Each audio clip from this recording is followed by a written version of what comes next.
పెద్ద ఇష్యూ కాదు. కానీ ఎండిన ప్రతి ఎకరాను మీరు వెంటనే ఎన్యూమరేట్ చేయించాలి. మా బీఆర్ఎస్ దళాలు తిరుగుతున్నాయి, మేము ఎన్యూమరేట్ చేస్తూ ఉన్నాం. మా మంత్రులు, మా మాజీ మంత్రులు, ఎమ్మెల్యేలు, ఎంపీలు ఉన్నోళ్ళంతా మా ఎమ్మెల్సీలు తిరుగుతూ ఉన్నారు. ఖచ్చితంగా తీస్తాం, లెక్కలు పెడతాం, మిమ్మల్ని బజార్లకు ఈడిస్తాం, 100కు 100% మీ చేత కక్కిస్తాం. అది మీరు కట్టి తీరాలి, అది ప్రభుత్వ బాధ్యత. ఆనాడు మేము ఇచ్చినాం, మమ్మల్ని లెక్కసక్కలాడిన మీరు ఇలా మేము డిమాండ్ చేస్తూ ఉన్నాం 25,000 రూపాయలు ప్రతి ఎకరానికి కట్టి ఇవ్వాలి. దానికోసం డెఫినెట్గా మిషన్ భగీరథ నీళ్ళ సప్లై కూడా వెంటనే పునరుద్ధరించాలి. కరెంటు కూడా ఏముందండి నాకు అర్థం కాదు. పెద్ద మగవాళ్ళకి అసెంబ్లీలో ఉపన్యాసాలు చెప్పినారు. కరెంటు అప్పులు చేసింది, కరెంటు అప్పులు చేస్తా. అది ఎవరి కోసం చేస్తుందండి? కరెంటు అప్పులు చెయ్యాలి, ఎందుకు చేయకూడదండి? నేను అడుగుతా ఉన్నా. రైతాంగం పంటల మీద పెడతారా?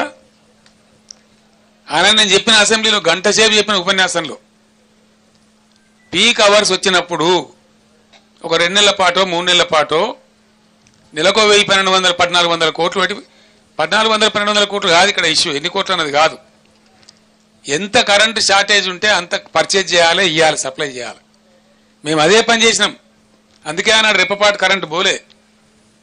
మేము ఎప్పటికప్పుడు సమీక్షలు చేసుకొని కొంత మేరకు పెంచిన తర్వాత అప్పటికి లోడ్ ఏర్పడుతుంది అన్నమాట.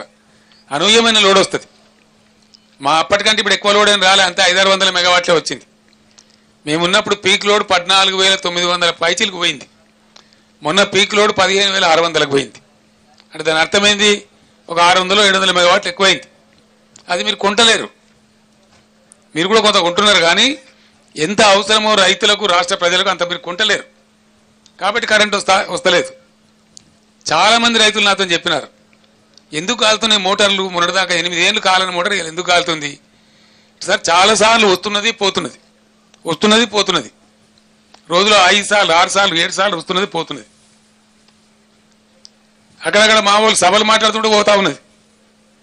ఇదే జగదీశ్వర్ రెడ్డి గారు సూర్యాపేట సభ, నల్లగొండలో సభ మాట్లాడుతుంటే 5 సార్లు పోయింది.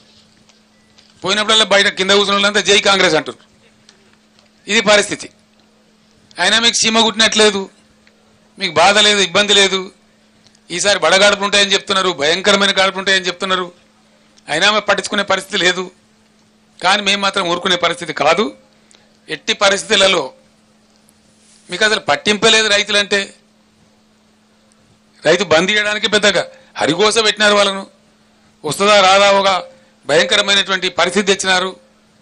సాగునీరు ఇవ్వడంలో విఫలమైనారు, తాగునీరు ఇవ్వడంలో ఘోరంగా విఫలమవుతా ఉన్నారు. ఏం కారణం? ఇప్పటికైనా మేల్కోండి.